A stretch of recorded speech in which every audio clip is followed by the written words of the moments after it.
I'm going to demonstrate a few different ways that a cocktail pianist might put chords under melody lines when reading from a fake book. We call this harmonizing a melody, and there's many ways to do it. But this would be the sort of methods that we would use when we just pick up a book and we're reading a single melody line with the chords written on top of it.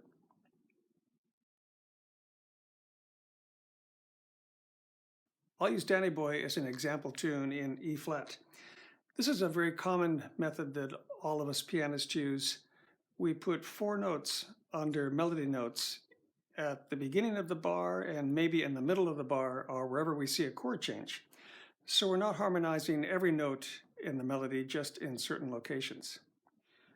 In my right hand, I'll be playing 4-note 7th chords under the melody notes wherever they happen. And in my left hand, I'll do a few different things. I'll be playing either a 5th, a 7th, or just a single note.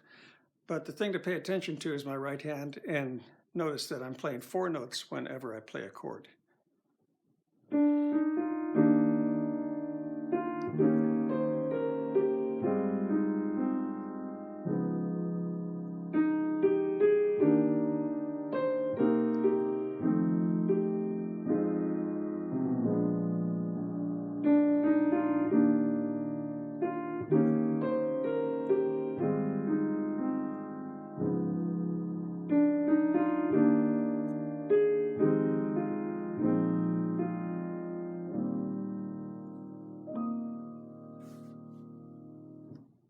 We can refer to this technique of using an inversion of a chord under the melody note as playing a block chord under the melody. A block chord means that we have our notes close together as opposed to being spread out.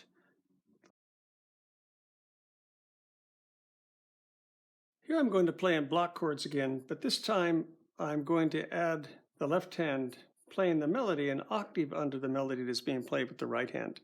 This is a basic kind of shearing technique where we're playing block chords, harmonizing every note, and the melody is being played in octaves. So the melody is...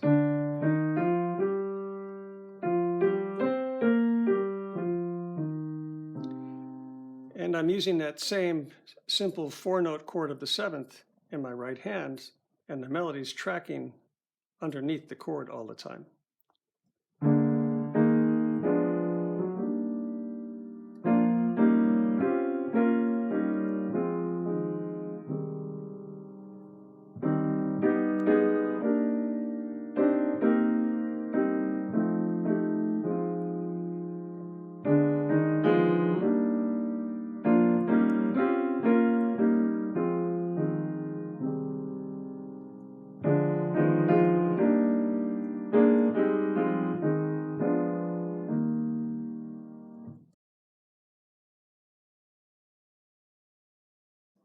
Here I'm going to play an arpeggiated left hand, and that's going to be mostly a 1-5-3 like this. So it's the E flat triad broken up playing the root, the 5th, and the 3rd. Sometimes I just play it like that, and sometimes I rock back to the 5 like that. And I'll do the same thing on a minor chord, so if it's F minor, I would go. And sometimes I'll go 1-5-7, such as an A flat major 7, 1-5-7, or 1-5-7. If it's a 6 chord, I'll go 1-5-6, and so on. The right hand's going to play like it would if I was playing open voiced chords. I'm going to be looking for a 3 and a 7 under the melody note in my right hand. So just 2 or 3 notes played at a time in the right hand.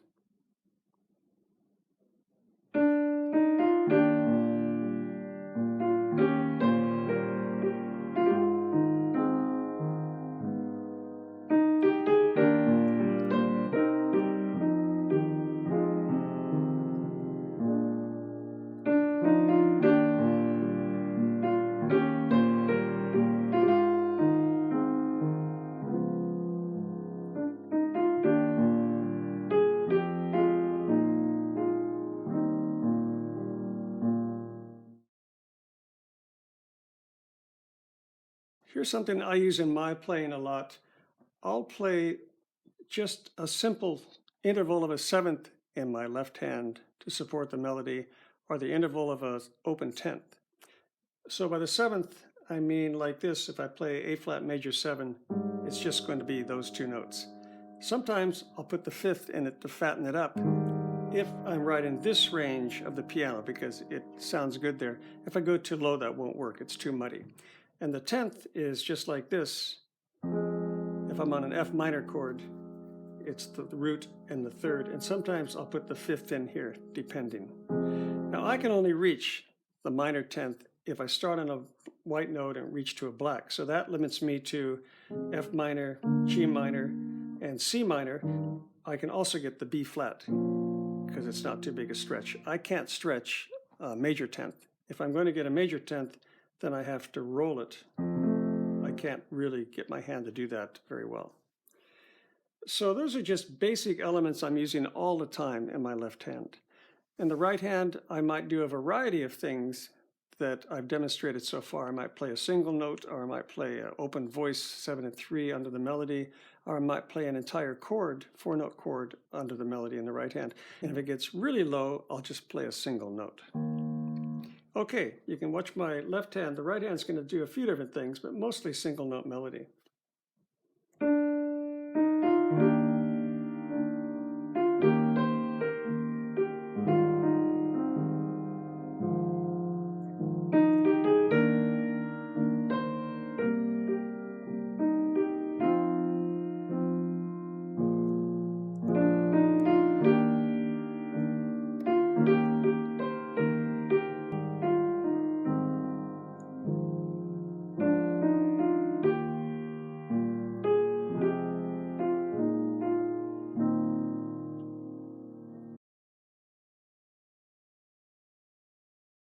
In this method, the left hand is going to play rootless 9 and 13 jazz chords for the most part. And the right hand is going to play in the very high register of the piano to create a tinkling cocktail piano sound.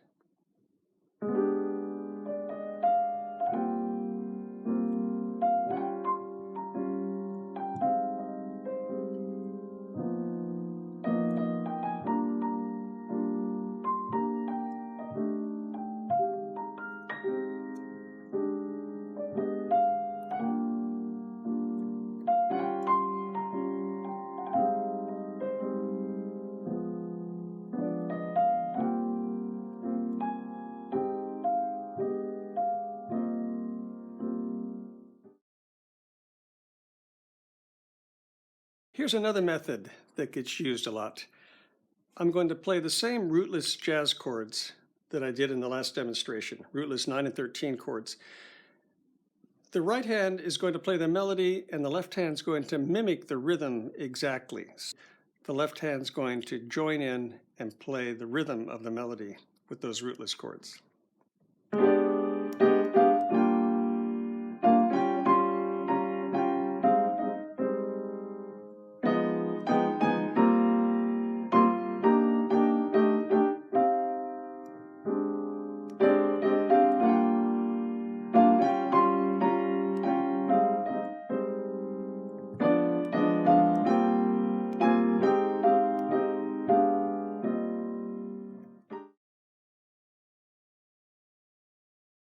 Here's a block chord method that creates a very big effect on the piano.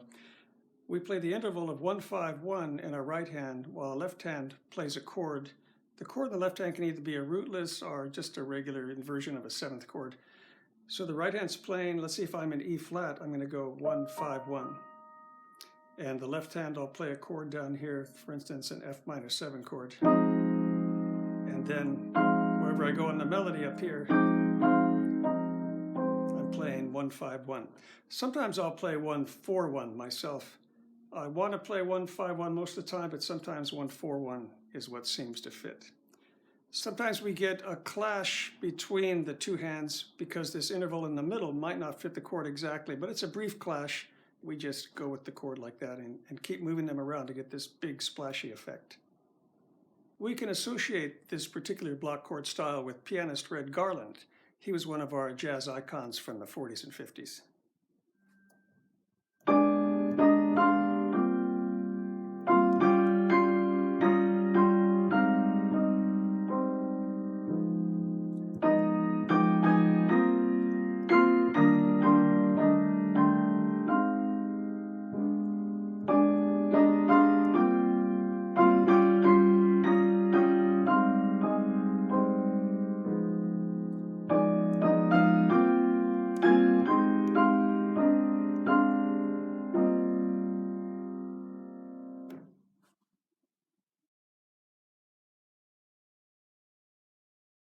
If you're just starting out playing piano by chord concept and you'd like to know how to read from a fake book and interpret the chords above the melody line so that you come up with a pleasant sounding cocktail piano arrangement, there's a couple of different methods I recommend. The first one is the one I began this video demonstration with, where you take your chord inversions and put them under your melody notes. The other method is playing with open voiced chords, and I'll show you how that works now.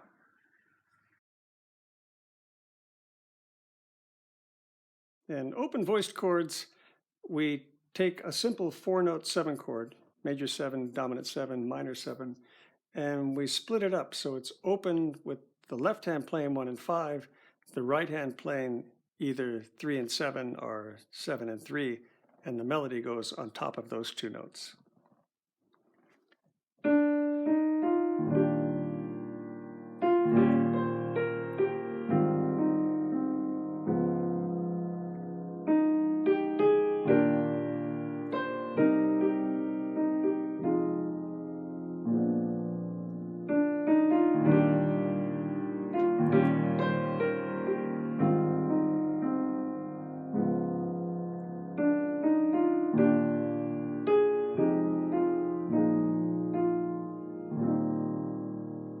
If you visit my website, you'll see that I have courses teaching both of these methods, playing with either open voiced chords under melody or learning how to invert your basic 4-note 7th chords and put them under melody notes at appropriate places. Both of those courses begin with the video lesson I have called the 5 basic jazz chord types. Once you've got an understanding of those 5 basic jazz chord types, then we learn to follow either direction in order to start working reading from a fake book.